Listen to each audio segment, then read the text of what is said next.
Hello and welcome to बिटेनिंग। साथ में मिलकर शुरू करते हैं ज़िंदगी की दूसरी इनिंग।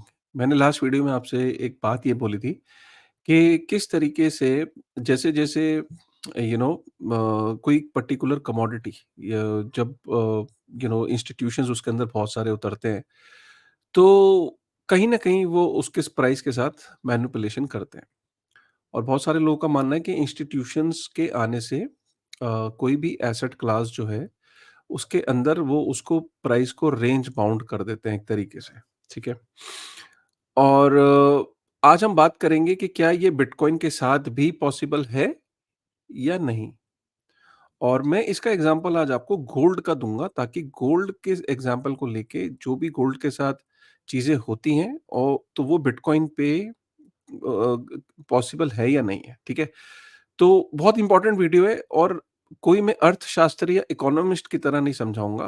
बिल्कुल प्लेन शब्दों में आसानी से समझाऊँगा ताकि आपको बात समझ में आ जाए कि अच्छा, किस तरीके से प्राइस को रेगुलेट या मैनिपुलेट किया जाता है किसी भी कमोडिटी का। और बिटकॉइन अगर डिजिटल कमोडिटी है, तो क्या उसके ऊपर भी ऐसा कुछ होने वाला है? और कौन-सा वो सबसे इम्पोर्टेंट फैक्टर है जिससे प्राइस जो है वो हमेशा मैनिपुलेट किया गया है पास्ट में, ठीक है? सबसे पहले क्या है कि देखिए गोल्ड का एग्ज़ाम्पल लेते हैं। गोल्ड एक कमोडिटी है और गोल्ड जो है वो कई हज़ारों सालों से प्रूव कर चुकी है कि भैया गोल्ड के जो अंदर जो इन्वेस्टमेंट है वो सबसे सेफेस्ट इन्वेस्टमेंट मानी जाती है। कई हज़ारों सालों तक गोल्ड ही करेंसी थी।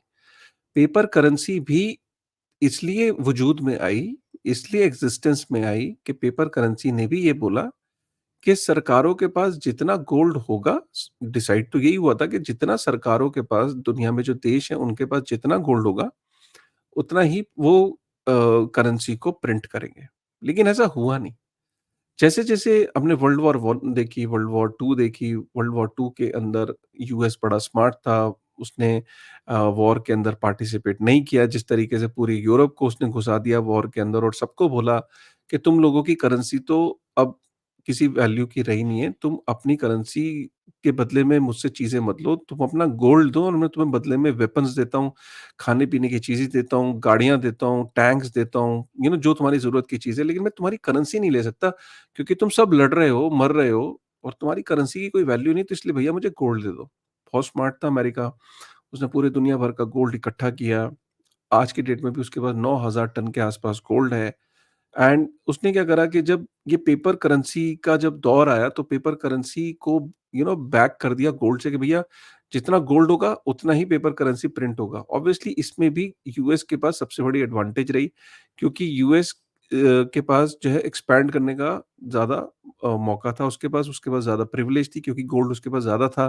क्योंकि उसने वर्ल्ड वॉर 1, वर्ल्ड वॉर 2 में बहुत कम उसकी इन्वॉल्वमेंट रही और वो बहुत स्मार्टली दुनिया को दुनिया लड़ती रही और दुनिया को वो सप्लाई करता रहा और उसकी कंपनी और उसका नेशन ग्रो करता रहा। ये मैंने थोड़ा-सा आपको एक बैकग्राउंड दिया। गोल्ड के अंदर जो विश्वास है लोगों का वो सदियों से है और हमेशा से रहा है और आज भी है, ठीक है?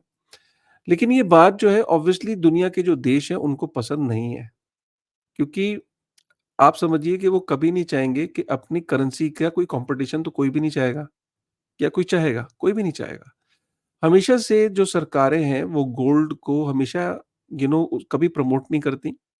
गोल्ड के बारे में कभी आपको मोटिवेट नहीं करती या कभी भी गोल्ड का आपने सरकार से कोई एडवर्टाइज़मेंट या किसी तरीके की कोई चीज़ ऐसी नहीं देखी होगी कि गोल्ड में इन्वेस्ट करो।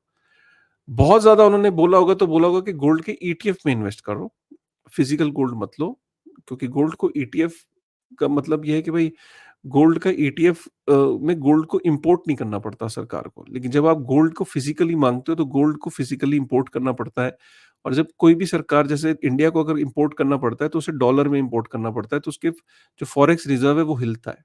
जितना ज़्यादा गोल्ड की डिमांड होती है उतना ज़्यादा कोई भी सरकार हिल जाती है, क्योंकि उनको डॉलर में करना पड़ता है तो डॉलर देश से निकलता है, गोल्ड अंदर आता है लोगों के पास, राइट? गोल्ड के प्राइस को बहुत तरीके से ना सरकारें ये चाहती हैं पूरी दुनिया की कि गोल्ड का प्राइस बहुत ज़्यादा मूव ना करे, बहुत ज़्यादा रिटर्न ना दे। अगर गोल्ड का एक्चुअल प्राइस आज भी जो है वो नहीं है जो हम देखते हैं। गोल्ड का एक्चुअल प्राइस बहुत ज़्यादा होना चाहिए। लेकिन गोल्ड का एक्चुअल प्राइस उतना ज़्यादा होता नहीं, क्योंकि गोल्ड का प्राइस अगर बढ़ने लगा, तो लोगों का विश्वास करेंसी से हट के गोल्ड में हो जाएगा और लोग अपनी करेंसीज़ को डंप करके सेविंग अकाउंट्स में पैसा निकाल के, एफडी से पैसा निकाल के, स्टॉक मार्केट से पैसा निकाल के गोल्ड में डालना शुरू कर देंगे। तो यही कारण है कि गोल्ड को एक रेंज बाउंड रखा गया और जो स्टॉक्स हैं, इक्विटीज़ हैं, कि देखो भाई इक्विटीज़ में 15% आता है, गोल्ड में क्या आता है 3-4% आता है। आपने इस तरह के नैरेटिव सुने होंगे। तो गोल्ड को हमेशा सप्रेस किया और जो एफडीज़ हैं, इक्विटीज़ हैं, उसमें हमेशा ये कोशिश हुई कि यार रिटर्न ज़्यादा हो। अगर गोल्ड ने ज़्यादा रिटर्न देना शुरू कर दिया या गोल्ड की डिमांड बहुत ज़्यादा बढ़ गई, तो ऑब्वियसली जो इकोनॉमी है किसी भी देश की, किसी जो जनता है वो जागरूक हो जाएगी और वो गोल्ड में इन्वेस्ट करना शुरू कर देगी। गोल्ड को कम लुक्रेटिव रखने के लिए उसे रेंज बाउंड रखा गया। ये आप इस चीज़ को समझ लीजिए। रीज़न मैंने आपको बता दिया। अब उसको रेंज बाउंड कैसे किया जाता है? सबसे पहले तो कई बार ऐसा हुआ कि 1930s में हमने देखा कि यूएस ही रेगुलेट करता था, प्राइस डिफाइन करता था कि ये गोल्ड का सरकार ने रेट डिफाइन कर दिया। अब इससे ऊपर ना रेट जाएगा, ना इससे नीचे जाएगा। एक तो ये तरीका होता था। आजकल वो तरीका नहीं होता, अब तो मार्केट के अंदर demand and supply global rate चलते हैं। तो गोल्ड को करने के बहुत सारे तरीके होते हैं। गोल्ड को सबसे जो कॉमन तरीका और सबसे जिसकी वजह से गोल्ड के ऊपर सबसे ज़्यादा इफ़ेक्ट आता है, गोल्ड एक ऐसी कमोडिटी है जिसके ऊपर क्या होता है कि जैसे ही गोल्ड की डिमांड बढ़ने लगती है, गोल्ड का प्राइस बढ़ने लगता है। बहुत सारे जो बड़े-बड़े कॉर्पोरेट्स हैं, फाइनेंशियल इंस्टीट्यूशंस हैं, वो गोल्ड को शॉर्ट कर देते हैं। तो इसका मतलब क्या है? इसका मतलब ये है कि भई अगर फ्यूचर्स के अगर लगता है कि स्पॉट के अंदर बहुत ज़्यादा डिमांड बढ़ रही है, रिटेल की बहुत ज़्यादा डिमांड बढ़ रही है, तो वो क्या करती है कि बड़ी-बड़ी कंपनीज़ और फाइनेंशियल इंस्टीट्यूशन फ्यूचर्स में शॉर्ट कर देते हैं। तो शॉर्ट का मतलब ये है कि भैया फ्यूचर में गोल्ड का प्राइस नीचे जाएगा और इसके बड़े-बड़े जो है वो बड़े पैसे से जब शॉर्ट होता है, जब बहुत सारे इंस्टीट्यूशंस मिलियंस में, बिलियंस में जब उसको शॉर्ट करते हैं, तो एक मार्केट में एक नेगेटिव सेंटीमेंट बनता है कि यार गोल्ड का प्राइस फ्यूचर में कम हो सकता है, तो वो गोल्ड के प्राइस पे उसका डायरेक्ट एक इम्पैक्ट आता है। सो जैसे वो गोल्ड का प्राइस बढ़ने लगता है, फिर वो उसको कंट्रोल करने के लिए जो है वो पब्लिक सेक्टर अंडरटेकिंग से लेके काफ़ी सारे फाइनेंशियल इंस्टीट्यूशंस जो हैं उसको मार्केट के अंदर शॉर्ट कर देते हैं। तो ये हमने देखा कि एक तो ये तरीका है। दूसरा जो सबसे कॉमन तरीका है और जिसका गोल्ड पे बहुत ज़्यादा इफ़ेक्ट आता है, कि सपोज़ करिए कि फ्यूचर्स के अंदर गोल्ड का प्राइस ज़्यादा आया कि यार जो फ्यूचर कॉन्ट्रैक्ट होते हैं, उसमें ये प्रेडिक्ट किया गया कि यार फ्यूचर में गोल्ड का प्राइस जो है वो सपोज़ 80-90 हज़ार रुपए तोला हो सकता है। सपोज़ एक एग्ज़ाम्पल के तौर अब क्योंकि गोल्ड भी इन्फ्लेशनरी है, बोलते तो हैं कि गोल्ड रेयर है, स्केर्स है, लिमिटेड है, लेकिन हम सबको पता है कि गोल्ड अभी दुनिया में ज़मीन के नीचे खोदा जा रहा है, अभी हम समुद्र के नीचे तो गए ही नहीं और अभी बहुत सारी ऐसी जगह हैं जहाँ गोल्ड अभी हमने एक्सप्लोर भी नहीं किया है। तो माइनर क्या करता है, देखता है कि अरे यार गोल्ड का प्राइस बहुत अच्छा चल रहा है, वो क्या करता है जल्दी से जाता है और अपनी कैपेसिटी बढ़ाता है और लेबर हायर करता है और माइन करना शुरू कर देता है जल्दी-जल्दी और मार्केट में जैसे ही वो गोल्ड लेके आता है और गोल्ड की सप्लाई को वो जैसे ही डंप करता है तो गोल्ड का प्राइस क्रैश कर जाता है। तो जैसे ही गोल्ड का प्राइस बढ़ता है पीछे से सप्लायर और गोल्ड ले आता है उसका बेनिफिट लेने के लिए। ये सबसे बड़ा फैक्टर है गोल्ड के ऊपर, राइट? अच्छा, कई बार तो ये भी होता है कि ज़्यादातर माइनिंग कंपनीज़ जो हैं, वो सरकारों की ही होती हैं। जैसे यूएस के अंदर काफ़ी सारी जो बड़ी-बड़ी माइनिंग कंपनीज़ हैं, वो गवर्नमेंट लॉबी के साथ मिलके क्योंकि लाइसेंस गवर्नमेंट से चाहिए होता है, तो गवर्नमेंट की डायरेक्शंस को फॉलो करती हैं। तो कई बारी तो ऐसा भी देखा गया है कि गोल्ड का प्राइस बढ़ रहा है, जैसे लोग इन्फ्लेशन से बचने के लिए गोल्ड के अंदर इन्वेस्ट कर रहे हैं या दुनिया में अनसर्टेनिटी बढ़ रही है, गोल्ड की तरफ जा रहे हैं, फिएट करेंसीज़ को डंप कर रहे हैं। तो गवर्नमेंट्स क्या करती हैं और माइनर्स क्या करते हैं, अचानक बोल देते हैं कि नहीं हमें माइनिंग मिल गई है, नया हमें खदान मिल गई है, नया हमें हमें ना इतना टन सोने की एक नई चट्टान मिल गई है। इस तरह की पब्लिक हेडलाइंस आपने देखी होंगी। ये हेडलाइंस आते हैं मार्केट में एक सेंटीमेंट बनता है, अरे यार गोल्ड की ना नए वो मिल गए और बता रहे हैं कि जितना गोल्ड है उसका 50% गोल्ड एक नए पहाड़ में मिल गया है। अभी निकला नहीं है, लेकिन हेडलाइन ऐसी दे देंगे, एक पीआर ऐसा बना देंगे कि भैया गोल्ड मार्केट में डंप होने वाला है। तो ये तरीके अपनाए जाते हैं मैनिपुलेट करने के कि गोल्ड के प्राइस को लेके, राइट? और इनमें से सबसे कॉमन और सबसे बड़ा रीज़न है गोल्ड का प्राइस हमेशा रेंज बाउंड होने का, वो माइनर्स हैं, क्योंकि माइनर्स मैनिपुलेट करते हैं मार्केट को। कभी वो कहते हैं कि हमें नई खदान मिल गई है, कभी कहते हैं हमें इतनी बड़ी खदान मिल गई है कि 50% सोना या आज तक जितना भी है उसका 50% हमें मिल गया है। कई बारी वो क्या करते हैं कि मार्केट में एक्चुअल में जाते हैं और नई सप्लाई लेके आते हैं और मार्केट में वो डंप कर देते हैं।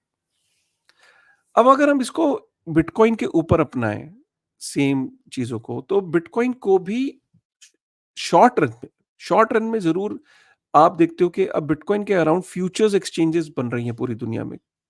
बिटकॉइन के अराउंड फाइनेंशियल प्रोडक्ट्स बन रहे हैं, फाइनेंशियल इंस्ट्रूमेंट्स बन रहे हैं, बिटकॉइन ईटीएफ्स बन रहे हैं। आज बिटकॉइन ईटीएफ इतना बड़ा हो गया है कि उसके पास इतना बिटकॉइन हो गया है ब्लैक रॉक के और इनके पास कि अगर ये आज अनाउंस कर दें, मतलब अच्छा खासा बिटकॉइन बढ़ रहा होगा और अगर आउटफ्लो ज़्यादा हो जाए बिटकॉइन ईटीएफ्स में, तो बिटकॉइन का प्राइस डंप हो सकता है। किसी रीज़न से ब्लैक रॉक अनाउंस कर दे या किसी रीज़न से अचानक से आउटफ्लो ज़्यादा होना शुरू हो जाए, तो आपको मार्केट के अंदर एक नेगेटिव सेंटीमेंट बनाना बहुत आसान हो गया है, राइट? फ्यूचर्स के अंदर, राइट? जैसे गोल्ड को शॉर्ट किया जाता है, तो शॉर्ट रन में फ्यूचर्स के अंदर भी मैनिपुलेट होता हुआ देखा जाएगा। आपको शॉर्ट रन में आपको ये सब दिखेगा। लेकिन जो सबसे इम्पोर्टेंट फैक्टर है, जो गोल्ड में और बिटकॉइन को डिफरेंट बनाता है, कि गोल्ड में अगर कि बिटकॉइन में जब बिटकॉइन का प्राइस बढ़ रहा है, तो यहां पे माइनर मैनिपुलेट नहीं कर सकता। जो गोल्ड में मैनिपुलेशन होती है, वो बिटकॉइन के अंदर मैनिपुलेशन नहीं हो सकती लॉन्ग रन में। ये समझ लीजिए। वो कैसे? कि जब बिटकॉइन का प्राइस बढ़ा, तो माइनर का मन तो करेगा कि यार मैं और बिटकॉइन लेके आता हूँ और उसको बेच देता हूँ मार्केट में। वो और ला ही नहीं सकता, बिकॉज़ बिटकॉइन का जो सप्लाई शेड्यूल है वो फिक्स्ड है। मतलब इस हाल्विंग के बाद अगर बिटकॉइन जो है पूरे दिन में 24 घंटे में 450 बिटकॉइन अगर सप्लाई होते हैं, तो यही 4 साल बाद जो है ये 225 बिटकॉइन सप्लाई होंगे हर दिन। तो अब कोई चाहे कि यार 450 की जगह 1000 बिटकॉइन मार्केट में ले आते हैं और फायदा उठाते हैं इस हाई प्राइस का, कोई नहीं ला सकता। लेकिन गोल्ड के केस में ये पॉसिबल है। ये पर्टिकुलर डिफरेंस जो है, ये दोनों एसेट्स को डिफरेंट बनाता है। बाकी मैनिपुलेशन दोनों जगह होगी। उधर शॉर्ट रन में भी है और लॉन्ग रन में भी है। गोल्ड को तो एक ऐसा बना दिया है कि बस एक ऐसी एसेट क्लास बना दी कि वो उसको सदियों से, अगर आप देखो कई डेकेड से आप देखोगे, उसके कोई फिनोमिनल रिटर्न नहीं आता है गोल्ड का। एक सब्सटैंशियल रिटर्न आता है कि जो मनी सप्लाई जितनी मार्केट में होती है, उस हिसाब से गोल्ड बढ़ रहा है कि अगर 6-7% की रेंज में गोल्ड रहता है। लेकिन बिटकॉइन एक्स्पोनेंशियली सिर्फ इसलिए बढ़ रहा है क्योंकि अगर इंस्टीट्यूशंस इसे शॉर्ट करते भी हैं या इंस्टीट्यूशंस या माइनर इसे मैनिपुलेट करना भी चाहे, जैसे गोल्ड के केस में वो सप्लाई बढ़ा के मार्केट में डंप करते हैं, लेकिन बिटकॉइन के केस में वो करना भी चाहे तो नहीं कर पाते। ये बिटकॉइन को खास बनाता है और लॉन्ग रन में हमेशा हमेशा हमेशा बिटकॉइन इस मैनिपुलेशन से बचा रहेगा, क्योंकि बिटकॉइन की सप्लाई फिक्स्ड है। माइनर दुनिया में बिटकॉइन अगर 1 मिलियन यूएस डॉलर का भी हो जाए ना, और माइनर बोले यार 1 मिलियन यूएस डॉलर का हो गया, मैं और माइन करके लेके आता हूँ, तो कहाँ से लाएगा?